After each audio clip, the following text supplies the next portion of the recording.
Hola a todos, soy Mónica Hacha, dietista, nutricionista y tecnóloga de los alimentos. Hoy vamos a ver, dentro del mundo de los suplementos, cuál sería el más adecuado para un deportista principiante.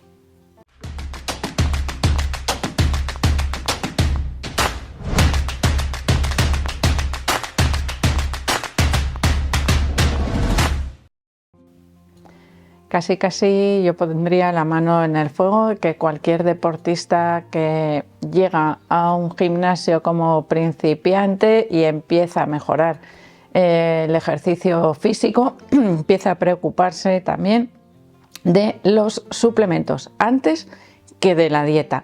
Y es algo que pone, vamos a decir, en riesgo el objetivo, hablando así un poco exageradamente, el objetivo de conseguir aumentar la masa corporal, mejorar el porcentaje de grasa corporal. ¿Por qué? Porque no debemos basar nunca la estrategia dietética en el consumo de suplementos, sino que siempre debe ir primero la dieta. ¿Qué ocurre? Que esa persona, ese principiante que comienza sus entrenamientos, empieza a ver en el gimnasio, evidentemente, a gente que físicamente podríamos decir está mejor. ¿Por qué? Simplemente porque lleva años entrenando, porque lleva años mejorando su alimentación. Los músculos no aparecen así de la nada por un pequeñito esfuerzo que hagamos un día en el gimnasio. Es un camino, vamos a decir, de largo recorrido, ¿no? Que tenemos que darle tiempo al cuerpo. Pero evidentemente hay algo que los deportistas principiantes pueden no saber y que juega a su favor. Y es que cualquier cambio que hagamos en la dieta o cualquier suplemento adecuado que añadamos en ese momento de comienzo de los entrenamientos tiene un efecto, vamos a decir, exponencial, muy superior al que ocurriría en deportistas que ya llevan cierto tiempo entrenando. ¿Por qué? Porque su cuerpo es más receptivo a esos cambios en ese momento inicial del inicio de los entrenamientos o de la práctica deportiva. Por lo tanto, sí es verdad que los deportistas principiantes se pueden beneficiar del consumo de algunos suplementos durante ese periodo inicial, y además van a observar una mejoría bastante considerable en la mejora del aspecto físico, sobre todo durante esas primeras etapas, ¿no? del entrenamiento. ¿Con esto qué quiero decir? Que muchas veces esa insistencia que hay en los gimnasios por parte del personal del gimnasio, ¿no? Para que se cambie la dieta, para que se incluyan suplementos en la dieta de los deportistas principiantes, en parte tiene su sentido, pero siempre en el orden adecuado. Primero la dieta y después los suplementos. ¿Qué tipo de dieta o qué principales cambios tendríamos que hacer en la dieta? En primer lugar, hacer desaparecer los alimentos procesados, que nunca jamás nos van a ayudar a mejorar ese rendimiento o esa aparición de la masa muscular cuando comenzamos con los entrenamientos, y basar la dieta en alimentos nutricionalmente densos: carnes, pescados, huevos, verduras, legumbres, frutos secos, semillas. Y pensaréis, ¿has dicho todos? Sí, claro, en sus proporciones adecuadas a lo largo de toda la semana nos van ayudando a mejorar ese aporte de nutrientes, tanto macros como micros, en la dieta del deportista. Solo ese cambio ya es brutal el efecto que provoca en la mejora del rendimiento deportivo, que en este caso hemos asociado ese rendimiento a la mejora de la masa muscular. Así que creo que merece la pena comenzar con esos cambios en la dieta. Y aquí hay algunos errores, como por ejemplo hacer desaparecer los carbohidratos y aumentar exageradamente el consumo de alimentos de origen animal o alimentos proteicos, que nos pueden distorsionar un poco los requerimientos, o adquirir lo que realmente necesitamos, porque necesitamos un aumento de la energía, que lo vamos a obtener más fácilmente con una buena combinación, unas buenas proporciones tanto de carbohidratos como de proteínas como de grasa a través de la dieta.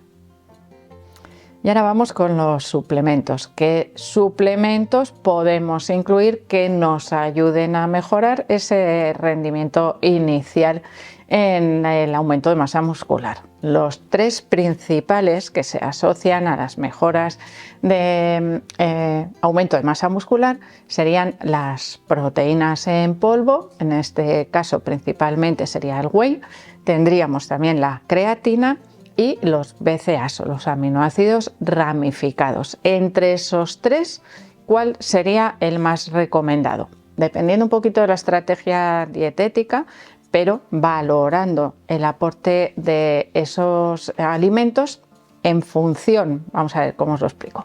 Si la persona consume suficiente cantidad de carne en la dieta, tanto roja como blanca, nos podríamos beneficiar más del aporte del whey que de la creatina. Si esa persona tiene dificultades, bien por gustos, porque no le gusta comer carne roja, porque le sienta mal el pescado, por la razón que sea, consume menos cantidad de carnes, tanto de carne como de pescado, nos podríamos beneficiar más de la creatina. Es decir, ahí podríamos cambiar esa estrategia. Pero si tuviese que elegir uno, me quedaría con el whey, con las proteínas en polvo del suero de leche, que probablemente va a ser aquel que vaya a mejorar más la composición corporal o ayudar a mejorar más fácilmente la composición corporal de un deportista principiante en esas primeras etapas. Y en segundo lugar, una vez que hemos mejorado dieta, aporte de proteínas, mejorado la síntesis o las rutas metabólicas que ayudan a la creación de masa muscular, podríamos sustituirlo o añadir también la creatina en esa pauta nutricional de un deportista principiante. ¿Por qué? Porque la creatina lo que nos va a ayudar es que visualmente ese volumen de la masa muscular sea más grande, porque retiene cierta cantidad de agua y hace que parezcan más voluminosos, algo que nos anima mucho más a seguir con esas pautas dietéticas y a seguir con los entrenamientos. Tenemos que tener en cuenta también el momento en el que se ingieren esas proteínas para adaptarlo dentro de esa pauta dietética. Y también tenemos que tener en cuenta que en función de cómo se consuman, suman también a eso, bueno, en función de cómo se consuman, no siempre, suman a el resto de nutrientes que estamos obteniendo a través de la dieta. ¿Qué quiero decir con esto? A ver, que si yo incluyo un suplemento de proteínas, por ejemplo, un cacito de 25 gramos de proteínas que lo tengo que rehidratar y además, bueno, pues si quiero comprar la mejor proteína será una proteína hidrolizada que no tendrá ni saborizantes, ni endulzantes, ni ningún aditivo extra. ¿Qué ocurre? Que si la rehidrato solo con agua, no me va a gustar el sabor, por lo tanto tengo que mezclarla con otros ingredientes. Puede ser leche, puede ser agua para el líquido y generalmente se recomienda mezclarla, por ejemplo, con alguna fruta para mejorar el sabor. Porque digo que tenemos que comprar esa versión mejor, porque en el otro caso tenemos que tener en cuenta que esos aditivos muchas veces llevan también endulzantes, pueden llevar un extra de carbohidratos, pueden llevar otras sustancias que no nos interesen en nuestra valoración nutricional. Así que cuanto más sencillo, entre comillas, sea ese suplemento de proteínas, mejor vamos a mantener nuestra estrategia nutricional. Así que en ese caso tenemos que saber que siempre tenemos que mezclarlo con algún otro alimento. Por ejemplo, puedo reservarme la ingesta de la merienda para incluir ese suplemento de proteínas.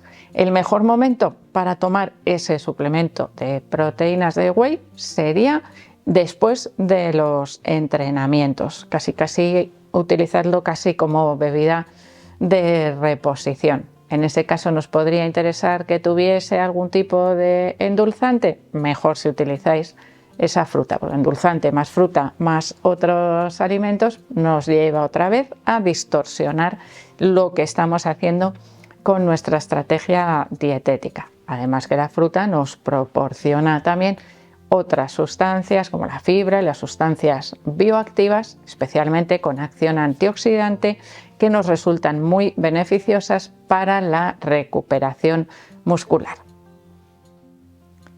Los suplementos de proteínas de suero de leche son además mucho más fáciles de incluir en esa pauta nutricional que la creatina, que requiere unas estrategias apropiadas, hemos hablado de ellas también, de recarga, de mantenimiento, periodos de descanso, hay que ajustar las dosis y por lo tanto puede resultar más difícil utilizarla sin la ayuda adecuada o sin el asesoramiento adecuado.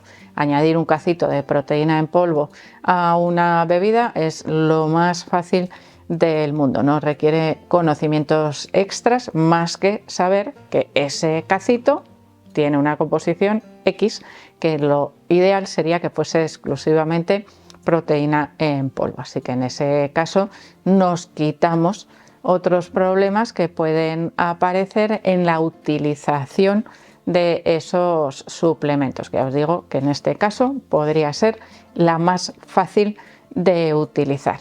De hecho, incluso en algunos momentos nos puede resultar interesante, y esto a veces habrá gente que diga, no, eso es una cochinada, ¿eso cómo lo voy a hacer? Bueno, pues incluir ese cacito, por ejemplo, de proteína en una crema de verduras, en un hummus, en otro alimento que quiera aumentarle la cantidad de proteínas para mejorar nutricionalmente mi pauta dietética habitual. ¿Que lo puedo conseguir de otras maneras? Sí, pero a veces puede resultarme más cómodo. No aumento la grasa, que es algo que suele ir asociado, por ejemplo, al consumo de alimentos de origen animal y por lo tanto mantengo estable el resto de los nutrientes, solamente estoy aumentando las proteínas. Bueno, estrategias dietéticas que pueden ser, por supuesto, muy variadas y que deberíamos adaptar.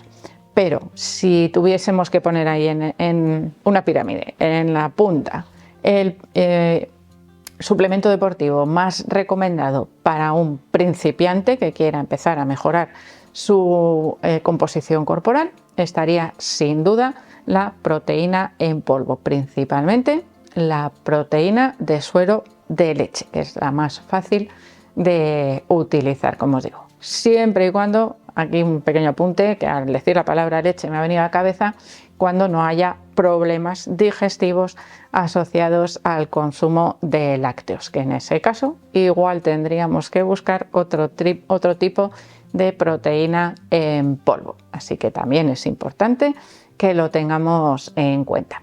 Así que espero que os haya gustado el vídeo, por supuesto que le deis al like, no dejéis de suscribiros al canal y espero seguir viéndoos a todos en los próximos vídeos.